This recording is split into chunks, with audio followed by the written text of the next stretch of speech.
In this Adobe Photoshop 2018 video, we'll be making this Christmas tree ornament and then using this as part of our illustration for this Christmas tree card. The Christmas tree is made right here inside of Photoshop using the tree filter. Now if you enjoy this video, make sure to click that like button and also share the video. So you don't miss any videos in the future, make sure to subscribe to my channel. And if you want to learn a lot about Photoshop, take a look at my complete training and you'll find that on my website and also on Amazon. Okay, let's get to it.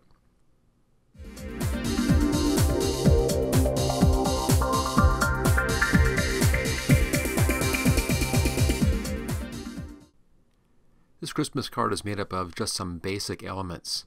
The star photograph in the background there with a gradient behind that. The text, of course, over here. Just some real gradient stuff down here for the snow field.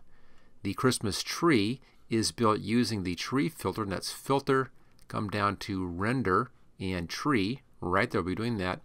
And then, of course, these ornaments. Let's do the ornaments first, since that's probably the trickiest part of the whole process in here. I'm just going to close this file down. Here's the basic ornament file, and we'll start this from scratch. What we'll be doing is building the whole ornament and then hiding the background, saving this out as one layer, importing that into our Christmas tree file, and then duplicating that to make all the ornaments for the tree. All right, to start off with, let's just close that, and we'll make a brand new file here, File New. There are my settings in here for this, so it's 2 by 2, just a square file, 300 on the resolution pixels per inch.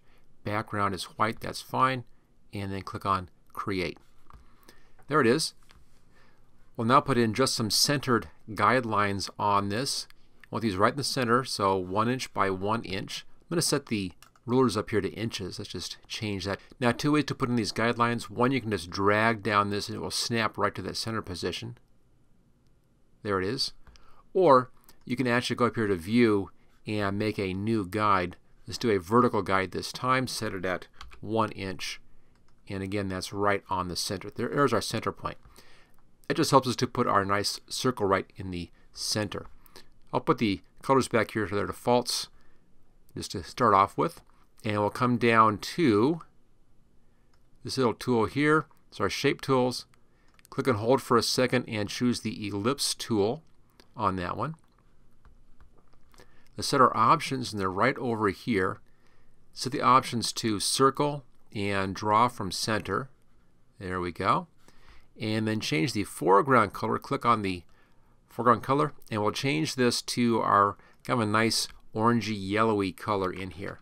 Now the one that I used was D9B020, right there.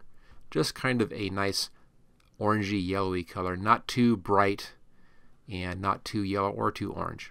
Choose OK. Now put your cursor right on that center point and pull out.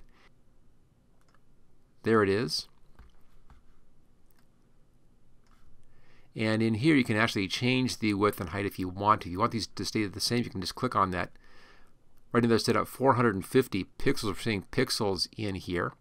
I'm going to just make a slight adjustment on this so you can see how this works. Let's just change this now. Again, they're locked together. I'll change this down to 30 instead of 50. Click over here. Notice how they both change, and it just adjusts that size. You can use this nice little properties panel here to kind of fine-tune your size on that. Everything else is fine. Notice how I changed the size. It also moved up and to the left a little bit. You can see the control handles there. They're just off a little bit. We'll fix that in just a second. I'll just close that down. Grab the Move tool, and if you pull this over, it'll again snap right to those guidelines. Now if it's not snapping for you, go up to the View menu, come down to Snap, make sure that is selected, and also on Snap to, make sure that Guides is checked. And we'll then just snap right to that point. Okay, that takes care of our basic background shape. We'll now be putting in our colorations in here to give this a round effect. We'll start off by putting in some shading, upper left and bottom right. We'll do that on a new layer, so click on the New Layer button. There's our new layer.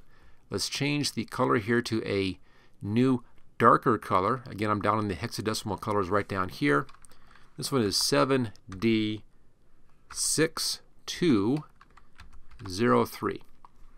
So it's the same family as you can see here. I just kind of moved it down and over a bit.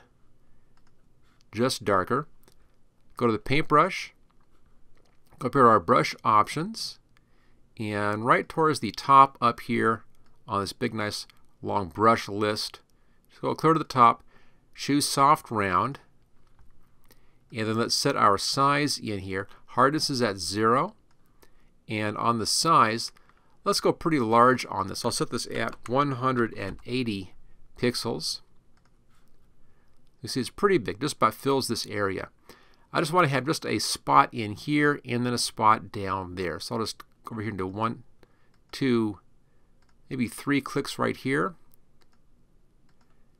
And 3 clicks right there. Now it's kind of bleeding beyond the circle. Don't worry about that yet. Let's now soften this up just a little bit. Go up to the filter menu, come down to blur, and choose the Gaussian blur. And I'm going to set this at 40 pixels. Just really softens that up in there. And choose OK. So that's our shadowing. Now we have this bleed coming on outside here. It's kind of bleeding out. So we can fix this by putting a layer mask on here. Layer mask is easy. Come down to this layer. No need to click on it yet. Hold the Control key down. Click on the thumbnail. That makes a selection based upon the contents of that layer. There's your selection. And then just click on the New Layer Mask button. There it is. And that cleans up that layer for us. Okay, now we'll be putting in a couple of highlights in here. These are kind of my mid-tone highlights. So it's one here and one here. And we'll be finishing up with a bright specular highlight here and here. And some fancier stuff after that. So a new layer. There's our new layer. Let's change the color. And again, come down to the hexadecimal numbers down here.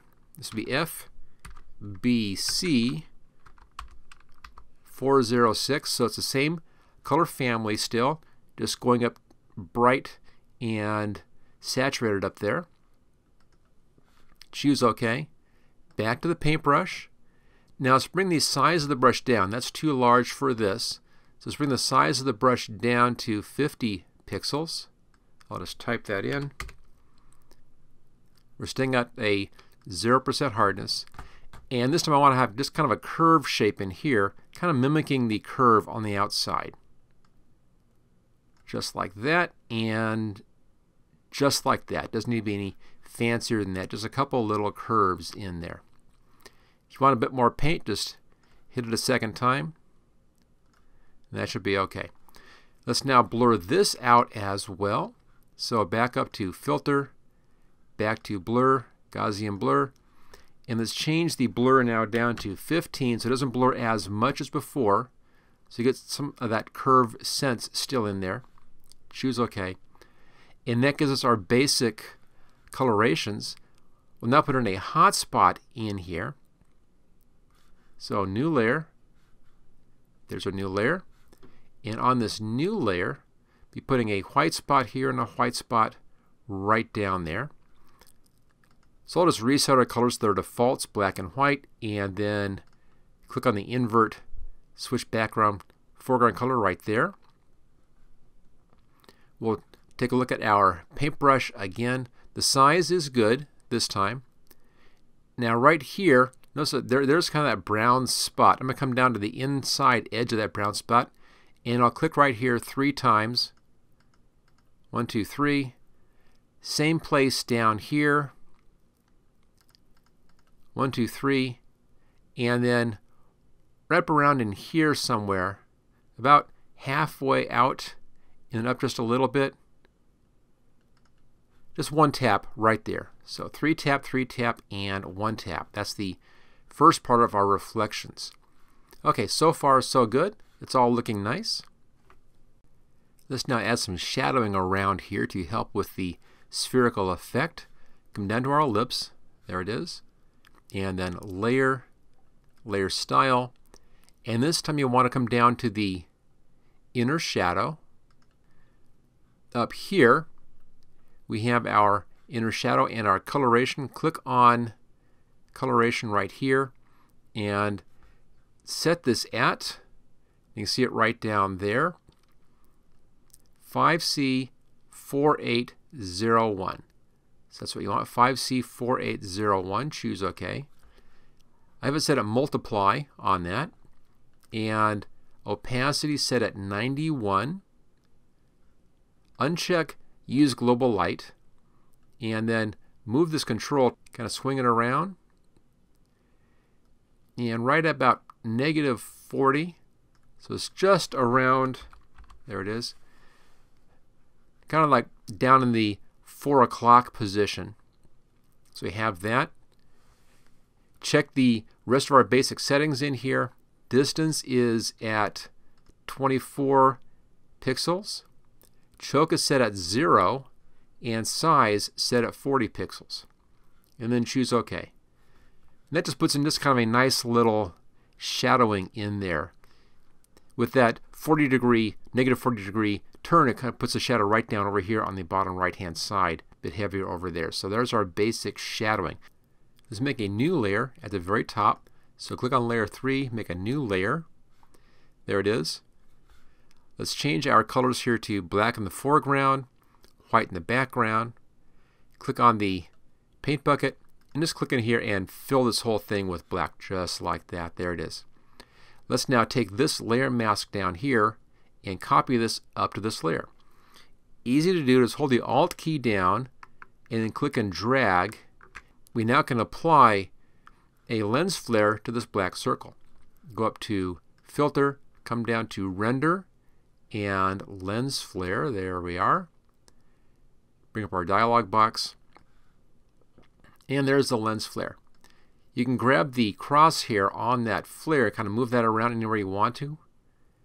We'll put it right about here. It's pointing at the upper left hand corner, and it's about halfway between the center and the top. So right about there is just about right.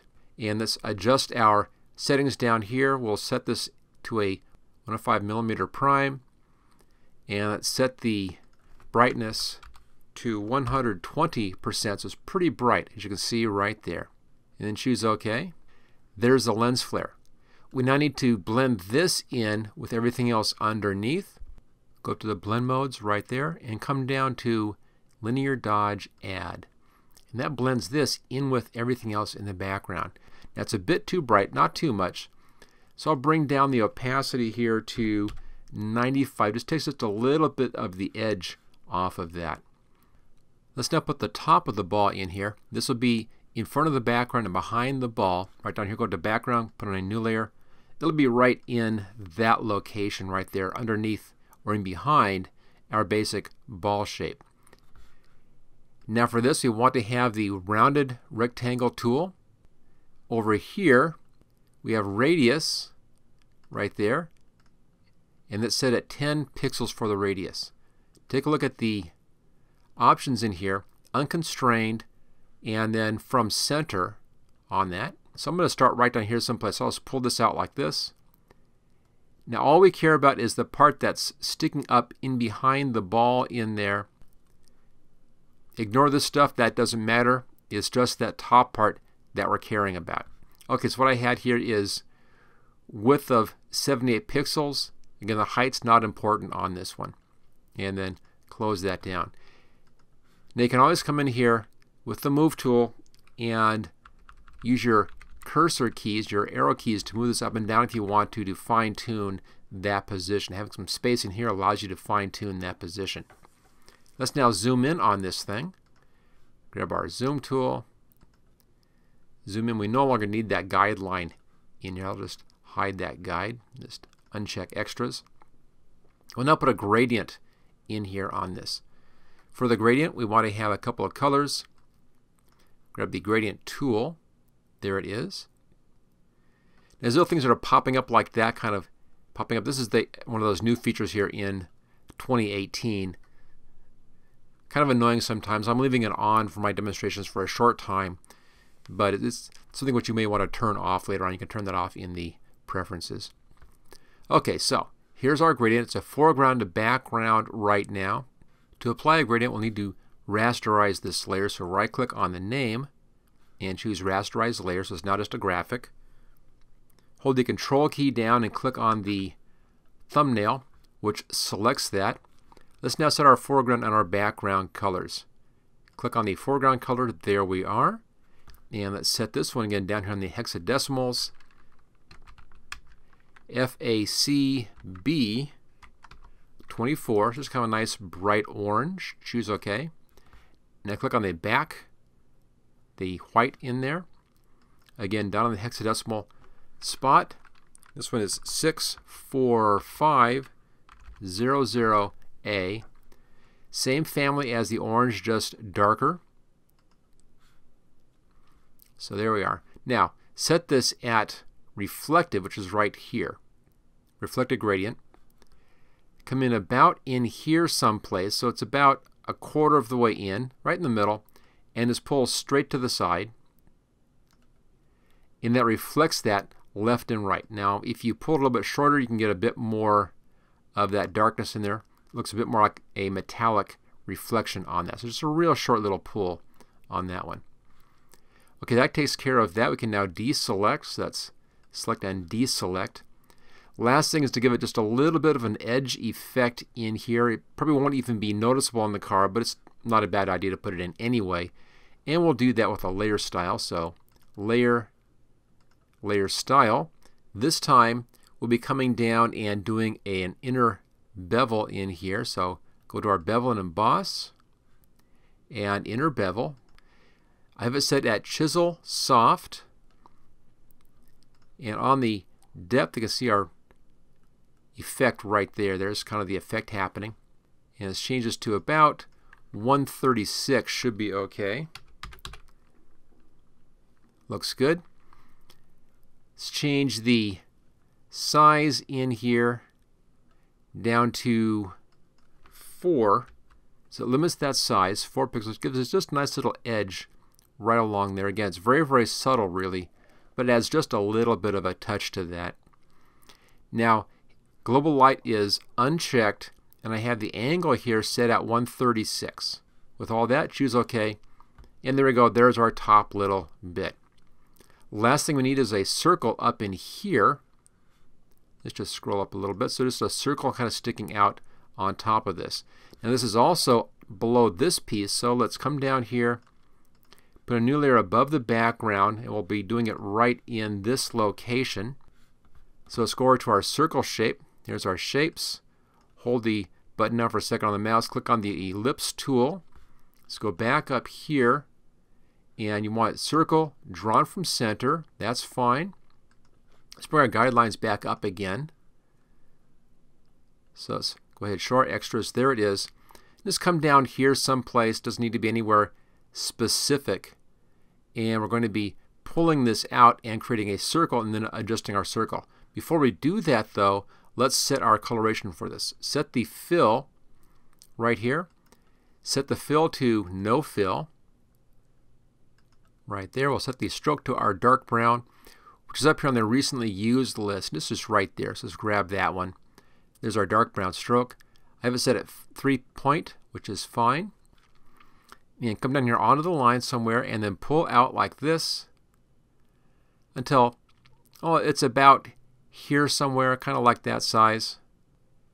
Let's pull this up just about to there. That's pretty good. And let's adjust the size on this until it looks good. I'll just pull this up just slowly. Looks like about 1.5 might be nice. Here's a 1.5 on the thickness on that. Okay, that's looking nice. Let's go ahead and close that down. Last thing here, just to put a little bit of an edge on this. This really hardly even shows on the illustration, but let's go ahead and do a real nice job anyway.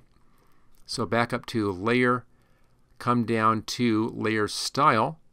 You want to do a bevel and emboss right there. That looks just fine. Okay, now we're all set to finish this particular part of the project off. Let's go back here to the zoom tool, click on fit screen, and let's hide the background. Go clear to the top up here, click on the top layer, and they'll use a special keyboard shortcut. It's Control-Shift-Alt, and then tap the E key. And that copies everything here onto a new layer right there. We can then copy this layer over to our other file. So that's it. That's actually most of the work for the whole project is done right there. Let's now make another file. File New. On this one I'll use the default Photoshop size, which is right here, 7 by 5 inches at 300 pixels per inch, or PPI. Choose OK. There's our file. Let's go back over here to this. I'm going to float this out. Just drag it down here to float. Grab that top layer, drag it over here. We can then close this down. I'll just go ahead and save this one. Do File, Save As.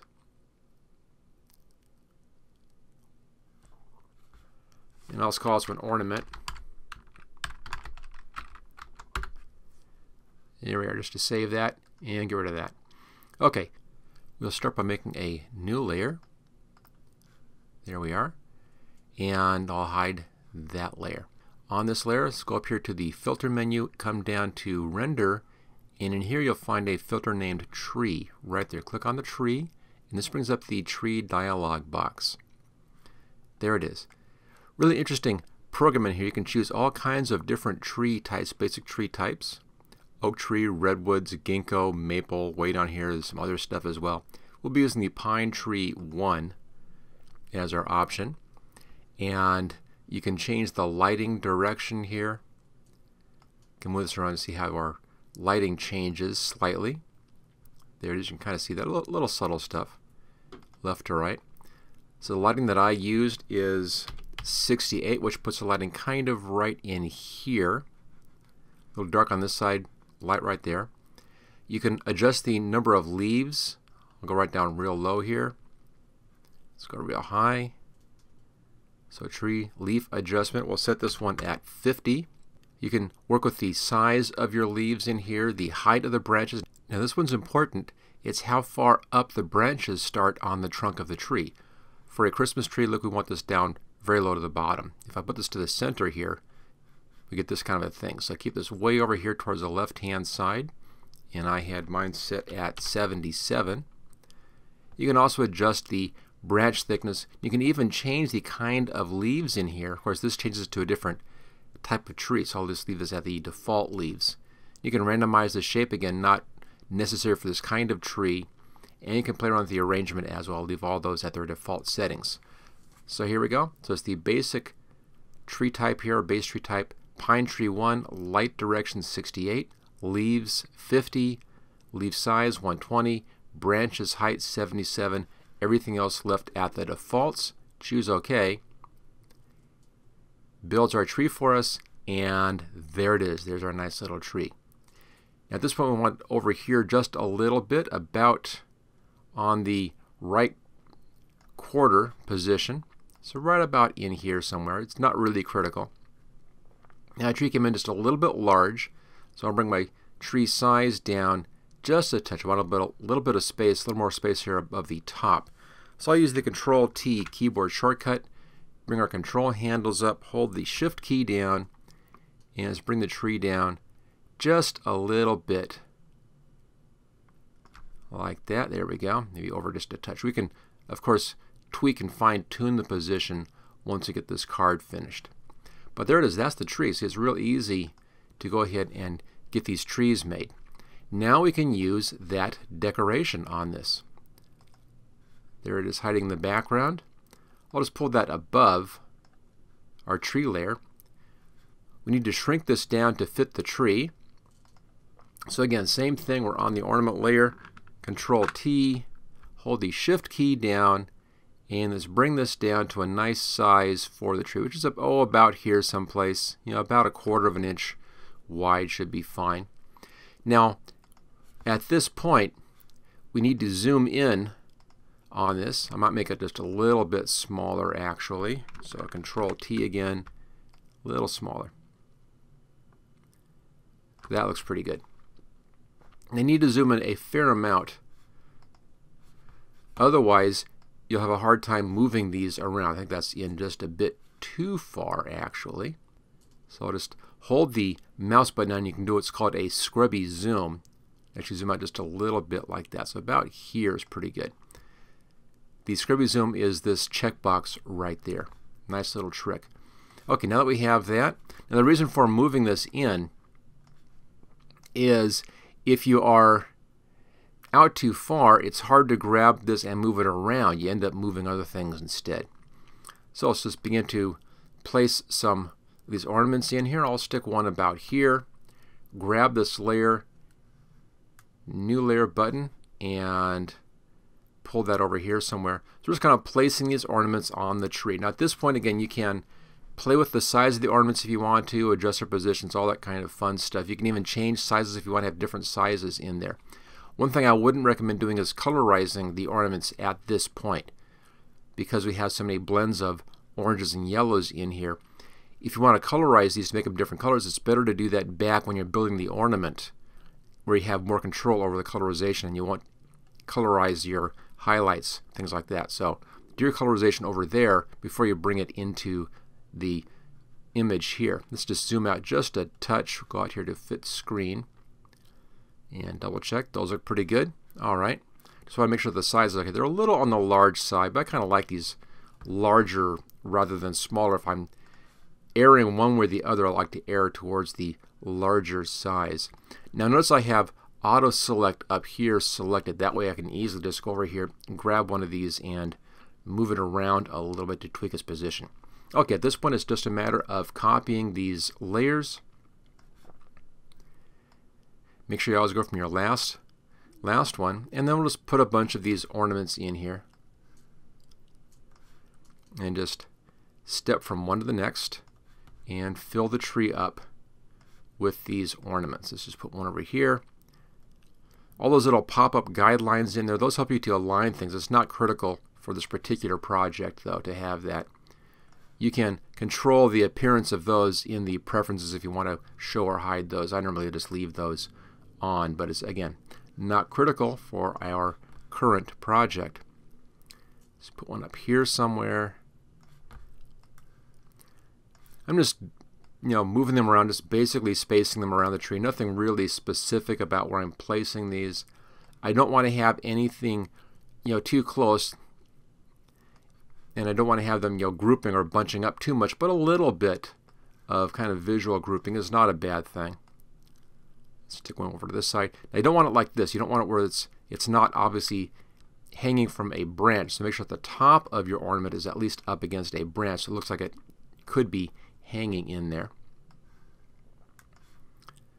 Okay, let's do a couple more here and a couple in our top section, and then we're done with the ornaments. So it's really very, very easy once we have these initially built. It's a cinch just to come in and position them. Okay, there we go. A bunch of ornaments on the tree. That looks pretty nice. Let's go back out to fit screen.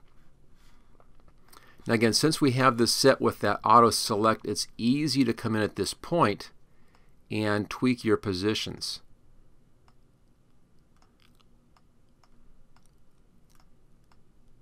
If we didn't have auto select, you'd have to go back, find the layer that particular ornament was on, and then move it at that point, select it first. But pretty easy. So there you go. It just kind of looks like they're fairly evenly spaced. All right, let's go back to our zoom tool here. I'm going to bring the zoom down just a little bit. I want just a bit of space above and below the screen, like that, just a little bit. Let's now put in some basic background coloration here. We'll start off with a background gradient, and that's way down here above the background. Make a new layer right there above the background. If you want to have control, easy control to change your gradient in the future, set this in as a gradient fill layer. So layer, new fill, and gradient. Choose OK. There's our basic background. Click on the gradient here. This comes in at a 90-degree angle, which is perfect. It's linear. That's fine. Click on the gradient. This brings up the editor in here. You can actually make this a bit larger if you want, a bit wider. Just pull it out to the side so you can change the size of this very easily. And if you notice, the black here is the bottom and the white is the top. So going to the left side where it says black, click on that little stop. Notice how the triangle went black. That means that we're on that particular stop.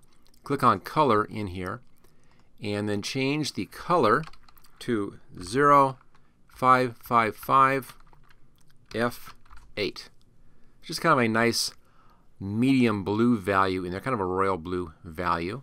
Choose OK. Now go to the right hand side, click on this stop, and then choose the color. Now this one's black. Just click in the middle someplace and drag to the bottom left hand corner. That makes that black, and choose OK. And here's our basic sky gradient, light towards the bottom and dark towards the top. And choose OK. And the reason I did that as an adjustment layer is in case I wanted to change this at all. I can just double click on the gradient, brings this back up again, and I can adjust the gradient settings here and even the gradient by clicking on that gradient. So it gives me flexibility by having this as a fill layer instead of just filling the background with a gradient. Okay, now let's put in our base here for the land. I'll set the colors to white for the foreground color, and then you can do this as a shape if you want to, or you can do this as just a selection up here. Again, those little pop-ups, that's happening. This is something which is new here in 2018. Really useful if you're just learning how to use the program, tells you a little bit about it. I'll be leaving these up for my training here on YouTube, but I turn that stuff off when I'm working for myself. Okay, let's make a new layer here above the gradient fill. There's our new layer right there. Grab the rectangular marquee and come in here just about 3 1/4, right about there. Doesn't need to be exact on this. Pull a marquee in, and then let's switch over to the paint bucket. Just click inside, and that gives us just a nice white background. We can go ahead and deselect at that point. So that's kind of where the ground is going to be sitting. We can now put in the stars in the background, and I have those with the file. You'll find a link for the download for this file in the description. Now I have this on my hard drive, of course. It's just in one of my collections of images right there. And again, I have the link for that. You can find the link in the description. Okay, here's our picture. Let's drag this down, grab this background, and pull it over here. Just brings that in, and then hide that. Let's find the upper left-hand corner, which is right about here. Now Control T brings up our control handles. Hold the Shift key down so it adjusts the size proportionally. And I'll bring this down till it's just a little bit larger than what we need. Just kind of, pulling the ends down here and then shifting my position and up just a little bit larger. And shift it above, so we're just overlapping, just a little bit larger than the card that we're working on. And it's sitting here above the white layer. So I'll take this, I'll just first check on that checkbox or check mark. There we are. Let's drag it down below our white background there. There's kind of the background stars. That's fine. Let's now blend this into our gradient, making a real nice, attractive look. And we'll use the blend mode up here, lighten. So that brings back in that lighter area at the bottom down here. Nice little kind of glow along the horizon. Okay, now let's work on our snow field. And that's this layer right there. If you want to rename your layers at any point, that's fine. Just double click. You can then rename your layers. I'll usually do that on a more complex project. This one's not that complex. I'm not really bothering with that. Let's fill this in with a light blue color. So click on the foreground color. And the one that I'm using for this as our basis for the snow coloration in here is 86A7D4. Just kind of a light, soft blue. It's not too, it's a little bit on the grayish side over here, not too vibrant. And then paint bucket, just click into the white and fill that in. Now let's switch over here to our Ellipse Tool. I have the fill should automatically match your foreground color as it does right there. Stroke by default is nothing, which is perfect. And we'll put in just little ellipses in here. To start over here someplace, just kind of drag up a little ellipse just like that. Gives us a little hill in the background there. We can close that box down. Same thing on the right hand side, just pulling just a little bit of an ellipse in here. Now watch the end of the ellipse there, and also watch the part over here. You don't want the horizon line showing there. You want that being just above the horizon line a little bit. And you don't want the curve on the left side coming in like that. So just be careful of your position in there. This is just a little bit of a soft heel that just kind of breaks up that background a bit. Okay, now let's make a big one over in here in this area here. Now for this I'm going to back out a little bit. Go again to the zoom tool. I'll use the scrubby zoom. Just click and then pull. There we go. To the left and right there. Back to the ellipse tool. And I want a big ellipse. It's kind of in this area in here. So I'll start right over here. And let's just draw, about like that. That's pretty good. Just a big ellipse. And grab the move tool. Let's just change the color a bit so you can see this more easily. Double click on the ellipse, which is right here. I'll just make this a lot lighter. So there's that ellipse that we're working with. Control T to select that, and I'll pull this down a bit, and let's rotate this around a little bit. And what I want is it in here kind of like that. So it's doing a big swoop in here from the right hand side. Click on the check mark up there. Let's reset our colors again. Double click. And let's grab the original foreground color, which is right down here. Choose OK, so it just disappears. We'll now put a layer style on this. And we'll be doing an inner glow. Click on that. There's the inner glow style. You can kind of see it beginning to happen right down here. So let's change our basic settings. Want the glow opacity. Set this at 70. Have the noise set at 10. We want softer from center. See, there's beginning to happen. And where it has size, if you pull this up, you can really see it begin to work now.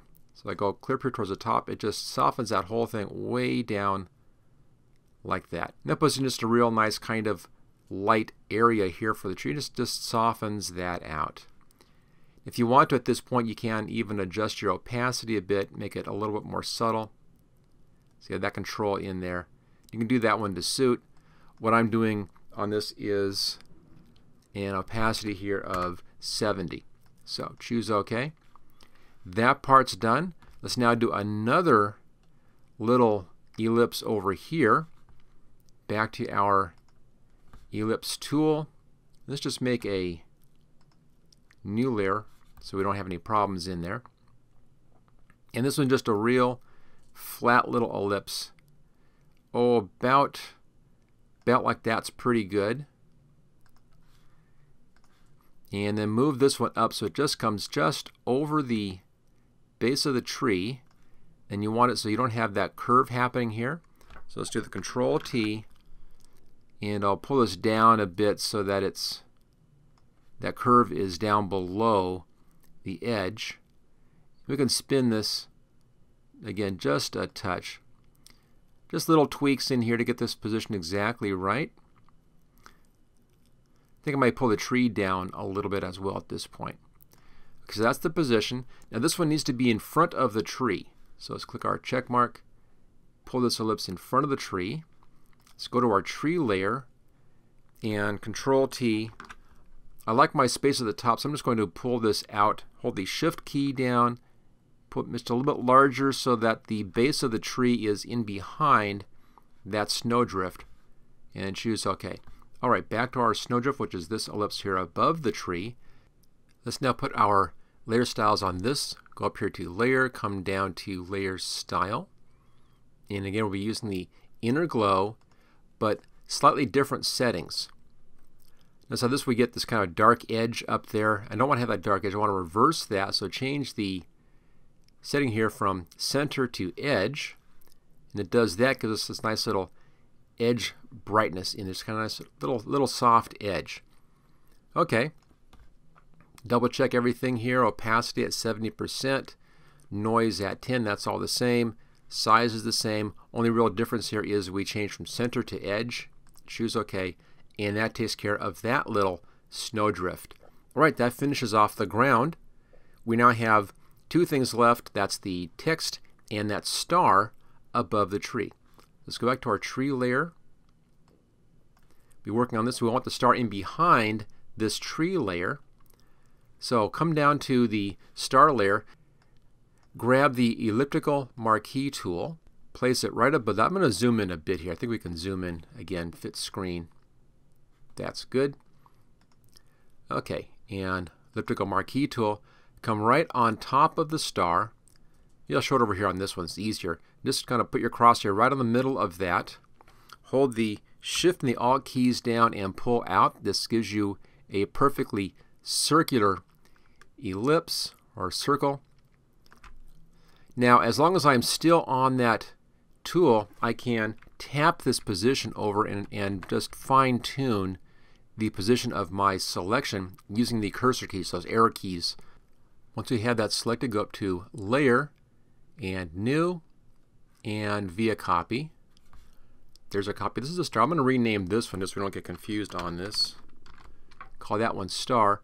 Take this layer, drag it up just below the Christmas tree. Let's go over here to the Move tool and then pull that star up and position that right up here, right above the top of the Christmas tree. Okay, I want to have this brighter though, not the same as all the rest of these. So let's take this star layer, make a new copy of that. There's our star copy. On this new copy, change the mode here to screen, and it just makes that a lot brighter. So we're making copy on top of the star and brightening it up with that screen blend mode. So there we are. There's the star on top of the tree and actually just a star up there in sky. Okay, last thing we need to do is to put in our text. Let's set our colors back to the defaults and then reverse those. Grab the Type tool. Now the type that I like on this one is one that's called Edwardian script right there, but any kind of nice scrolly typeface is fine. There it is. So Edwardian script right there. Again, anything is fine on that. Have it set here at 72 points. It's pretty good size, and I'm set at centered. The color automatically is grabbed from your foreground color when you open up the Type tool. That's why I reset that first. Just click any place in here is fine. Here's our cursor.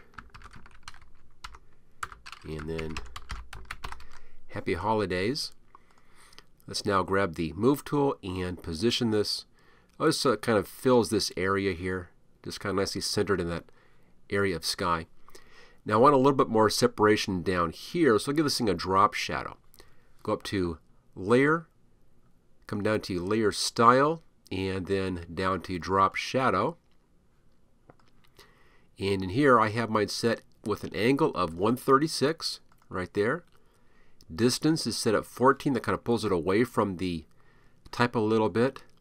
Spread is 0 and size is 5. Now the size actually controls the softening of this. Let me just show you that real fast here. I'll zoom in a little bit down below. There we go. We can really see that well now. Layer and come down to Layer Style, Drop Shadow. So the distance is that movement right in there. Again, I have mine set at 14, and the size actually controls the softening of that. So the larger the size, the softer it is. So I have ours set at 5. Choose OK. That's now done. Let's go ahead and fit back on screen again. And there you go. So there is the Happy Holidays card with our custom tree and custom ornaments. Thank you for watching my video. I hope you found it useful. If you like this video, click on the like button below to let others know. You can click the subscribe button so you don't miss any of my videos in the future. I'm frequently uploading new training videos. Don't forget to check out my website at howtogurus.com.